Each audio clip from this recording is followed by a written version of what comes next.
The following program deals with controversial subjects. The theories expressed are not the only possible interpretation. The viewer is invited to make a judgment based on all available information. Tonight on Sightings, has science discovered the secret of cryonics? And would you be willing to be frozen to death to extend your life? If it really can be done, I'm looking at immortality.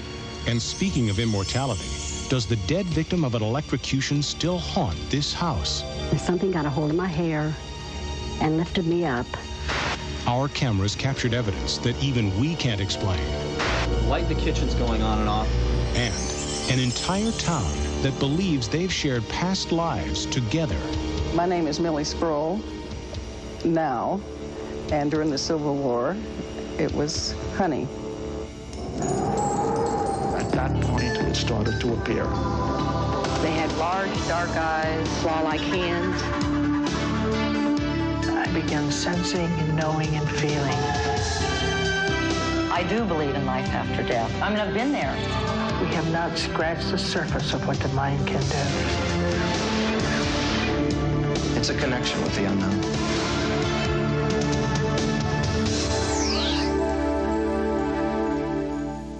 Is it possible to cheat death? Can we be brought back to life months, even years after dying? Well, there are scientists who are betting on the fact that one day death won't be permanent. And some people are taking the biggest gamble of their lives. They're being frozen and mummified in a quest for immortality. In January 1985, a severe blizzard hit Milwaukee, Wisconsin. At the height of the storm, 2-year-old Michael Track wandered outside his home. Within minutes, he was frozen solid, but miraculously, he was brought back to life. He was, without any question, dead at the scene, and he was dead for a period of time here as well. But knowing that, because of how cold he was, knowing that you're not dead until you're warm and dead, we knew that we had to give him the chance that he deserved. Michael's complete recovery astonished his doctors, and he is now living proof that a frozen human was indeed brought back to life. It's an exciting possibility for science. The resuscitation of a frozen person has inspired some scientists to try to take the process one step further. Cryonics is the extremely controversial science of freezing a person's body, or just the head, immediately after medical death. The hope is that someday they can be unfrozen and brought back to life. Cryonics is an experimental process, and it's experimental because we don't know what the ultimate outcome is going to be. We have a different opinion about where you draw the line between life and death. I don't think you can get dead people back to life. That's impossible. They're dead. How could you? I don't think that these people necessarily are dead. Once a cryonics patient is declared legally dead, the body is connected to life support systems. Cryoprotective drugs are administered to minimize damage from the freezing process. It takes 3 to 5 days to gradually freeze a body. And what you're seeing is the inside of a cryogenic dewar. And those are aluminum pods down there which contain our patients. The patient is inside the pod wrapped in a sleeping bag. Right now there's only 2 ways of putting people into cryonic suspension. Either their whole bodies can be suspended like these people down here. Some people choose only to have their brains put into cryonic suspension. Right now, our methods of suspension are so crude, none of these people will be recovered unless we can fix them one cell at a time. If you can do that, then it's a very small little bit extra to ask that you take any one of the millions of cells that has the entire DNA, which is a blueprint for your entire body, and just grow a new one around the existing brain. Is cryonics science or science fiction? To date, 3 companies worldwide have frozen 40 people from all walks of life, and 600 more have signed up. But the medical community is universal in its condemnation of the process. I think it's misleading to people. I think that it's giving some false hopes, again, at least at this point. It's a rational gamble, because what they're doing is committing a relatively small amount of resources to the problem And it's a personal issue. How much is your life worth gambling on? I mean, if this pays off and you end up with an indefinite lifespan in a world filled with all kinds of possibilities we can hardly imagine now, what's it worth to you? Bring me back. I don't care how. Bring me back into the future. I want to be there. I want to witness this. I want to be able to get out of this freezing suspension or whatever they put me into to get me back. I want to be able to stand there and say, Bill, you made it. You're really here in the future. The most important thing is that if they can do that, if it really can be done, I'm looking at immortality. You don't ever have to die. You're not dead when you come out of the tank. You're not coming back from the dead. You're simply been put in suspension, waiting for science to catch up with us, is basically all we're doing. I don't want to go out with a bang. I don't want to go out with a whimper. I want to go out with a strategy. In case of death, see reverse for biostasis protocol. Push 50,000 U heparin IV and do CPR while cooling with ice to 10 Celsius. Those who wish to be frozen upon death wear special identification tags, which give explicit instructions about how to freeze the body and who to contact. Well, let's say it doesn't work, okay? So you lose some money, you lose your life, you're frozen, that's that. But if it does work, well, then you get to live and everybody rots in the ground except you. Clearly, there's no guarantees. It's your only shot. Is immortality really within our grasp? While cryonicists seek answers through futuristic high technology, others trying to cheat death are looking to the past, to an ancient Egyptian process called mummification. In permanent body preservation or mummification, the cells are perfectly preserved. Possibly, science may sometime in the future be able to duplicate that genetic message, reduplicate a body. Mummification is the only process that is a permanent process of preservation. The mummification process, the first step is basically to remove the organs from the body which has been embalmed. Then everything is placed in the vat with the body and it is soaked. This is the preservative, the active preservative. All the organs are coated with polyurethane. The cavity has been coated with polyurethane. Everything is returned to the body, and then the body is closed. A lot of people really feel basically that they don't want the body to go through what is referred to as the corruption, the decomposition of the body. They want the body to stay intact. Mummification and cryonics raise profound questions about what might happen to these bodies in the future. Will we ever reach a point where these preserved bodies can live again? Or is reanimating a corpse just another horror movie plot? Some scientists believe it is the new reality of future generations. Coming up, does the dead victim of an electrocution still haunt this house? Our cameras captured evidence that even we can't explain. Light in the kitchen's going on and off. Ghosts. Many parapsychologists believe that they're collections of electrical energy, and conventional scientists agree electromagnetism is all around us. But paranormal researchers take it one extraordinary step further. They believe electromagnetism has a personality, that it can be the outward manifestation of a tortured soul in limbo. On July 28, 1974, Larry Richard Roach, an unemployed electrician, ended his own life with one rifle blast to the chest.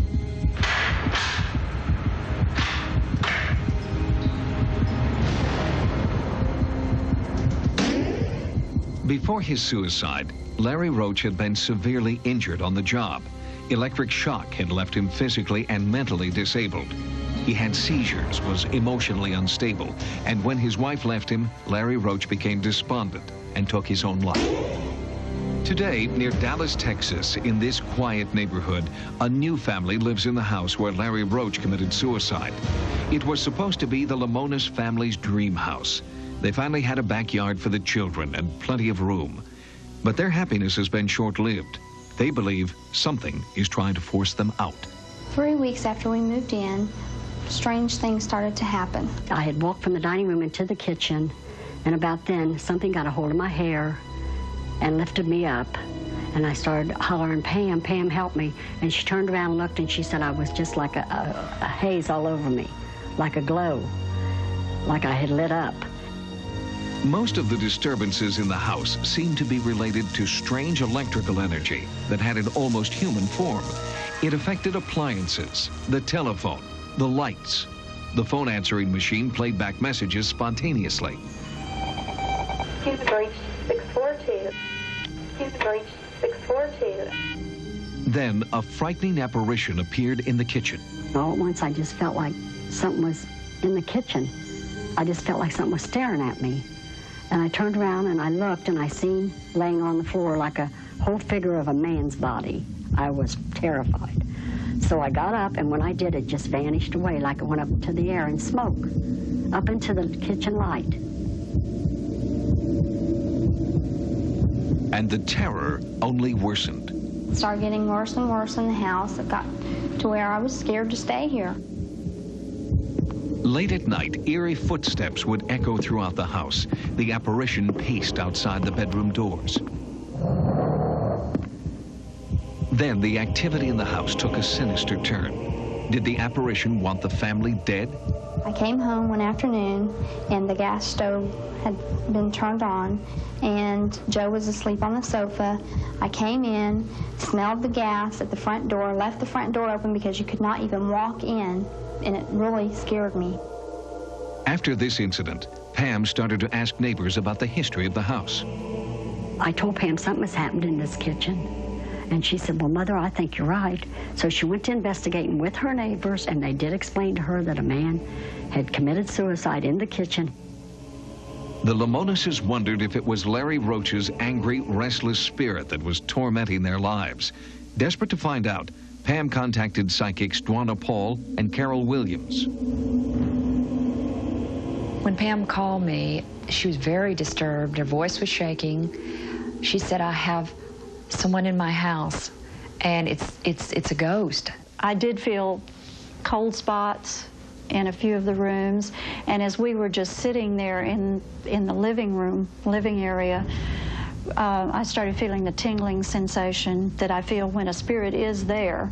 Just before the 18th anniversary of the suicide, the psychics hold a seance they hope will drive Larry Roach's spirit from the house. Carol, Dwana, and other psychics joined together with the Lamonas family.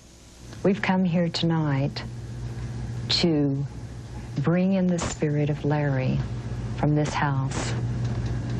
And we're going to attempt to send Larry to the light. Understand that you committed suicide. You killed yourself.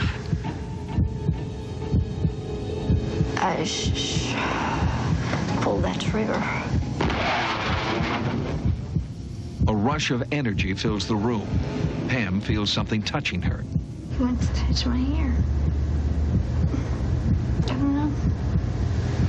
Larry, we know you're here. There's no reason for you to be in this house any longer. It's time for you to move into the other dimensions of light. You can no longer stay here. Move toward the light. It was a good seance. I could feel it. I could feel it when the chairs were shaking and everything. I knew it was here. But it did not leave, and I don't think it's going to ever leave this house, because it kept saying over and over in my mind, this is my home, this is my home. To see if a spirit could be inhabiting the home, a Sightings camera operator stays at the house, alone. Okay, there's an awful lot of static electricity in the air right now. Seems to be coming from that tool shed.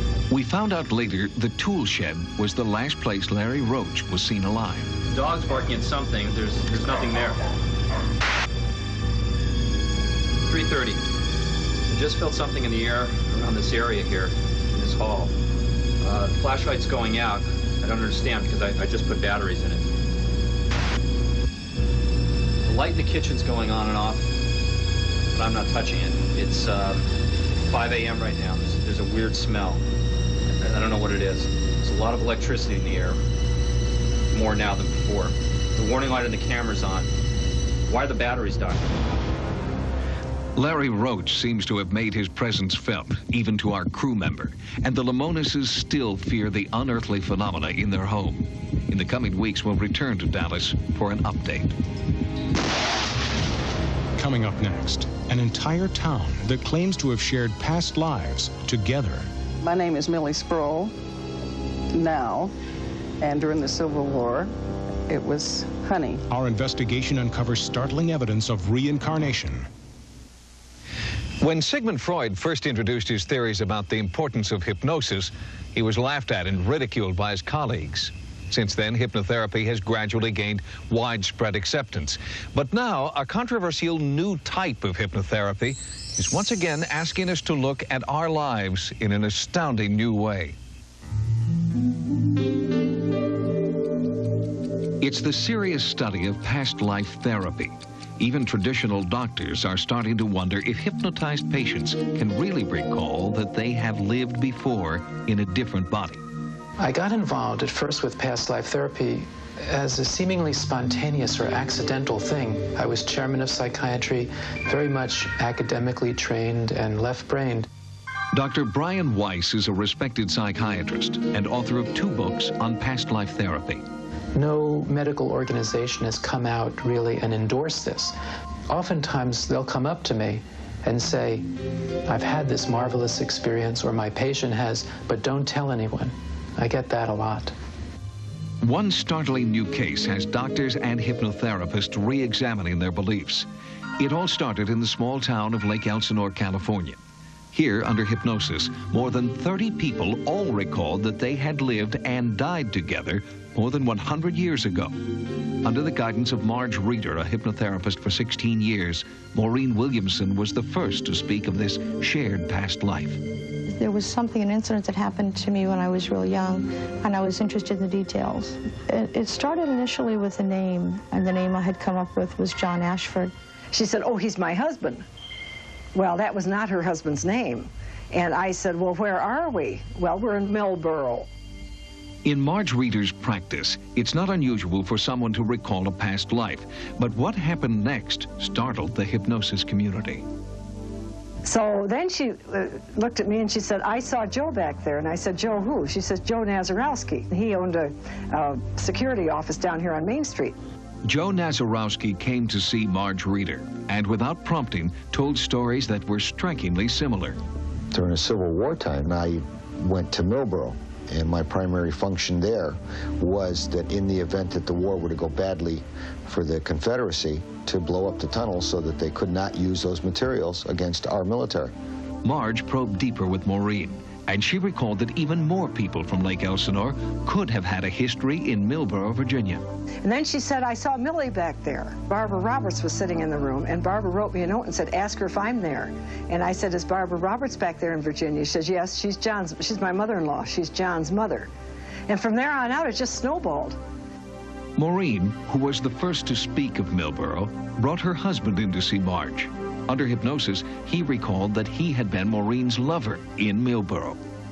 Marge and I have found out, under regressions, is that I am still in love with a lady, and I always have been for 130 years. The Civil War, for example, is a very popular period. A lot of people have been there.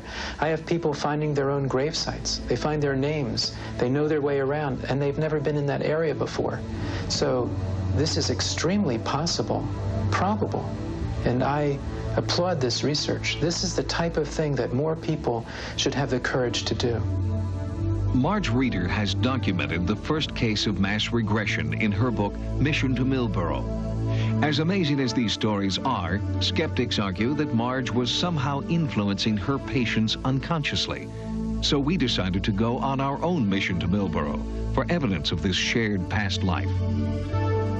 Our first step was to search for a boarding house, which almost everyone had spoken of under regression. And we found it. My boarding house didn't have that much to do with the Civil War because I had the regular boarders, and I fed a lot of people, and I baked a lot of bread. Under regression, nearly everyone recalled a graveyard where Maureen, as Becky Ashford, was buried. Just outside of town, we found a family plot. I had been told by several people Becky's grave is about 1.5 miles outside of town. The graves are untended, the grass is high. Joe told me all along it's in an enclosure. There's a little iron gate fence, and that's just what we found. Joe Nazarowski recalled that his name in 1861 was Charlie Patterson, a West Point graduate. A trip to the West Point archives uncovered this photograph taken in 1861. The cadet here is Charlie Patterson of Millboro, Virginia. Joe also recalled a tunnel that he was supposed to blow up during the Civil War. We found the tunnel and even these holes where he could have placed dynamite charges. So we're going to place the dynamite to make sure that if the Yankees came through, that it would take the tunnel out. They couldn't get the supplies. Before their regression, none of the people in Lake Elsinore had been to Millboro, but it's possible that they could have seen pictures or heard stories about the area. However, one place we discovered was unknown to even lifetime residents of Millboro, totally unknown to everyone but one of Marge's clients. It was a secret room used to hide slaves. The room was supposedly hidden underground near a church. Marge pinpointed its location using old maps and began to dig. We're in the middle of downtown Millboro. We have reason to think that there's an underground railroad hidden tunnel and room down here. And I heard about it just a few months ago from one of the newer girls in my Millboro study. After hours of digging, Marge broke through and found the secret room. You can see the room very clearly. You can see the green walls, green concrete walls as they were described to me. The plank ceiling, sod floor, and Civil War-era paraphernalia provided further evidence that this room may have been the secret room revealed under regression. This discovery is an important step forward in the search for proof that the mass regression is more than just the power of suggestion or coincidence. In my practice as a psychiatrist, doing past life regression work, I focus primarily on therapy, on healing. The other level, which Marge is doing, is extremely important also. It's proof that this is real. Thanks for joining us. For Sightings, I'm Tim White. Good night. Tomorrow, after an all-new Cops, when his landing gear fails, witness a pilot's desperate struggle to belly land his crippled plane on an all-new Code 3 After Cops tomorrow. And don't forget, this Sunday, it's the In Living Color blooper special, followed by an all-new Rock Live. Now, stay tuned for an all-new Rachel Gunn.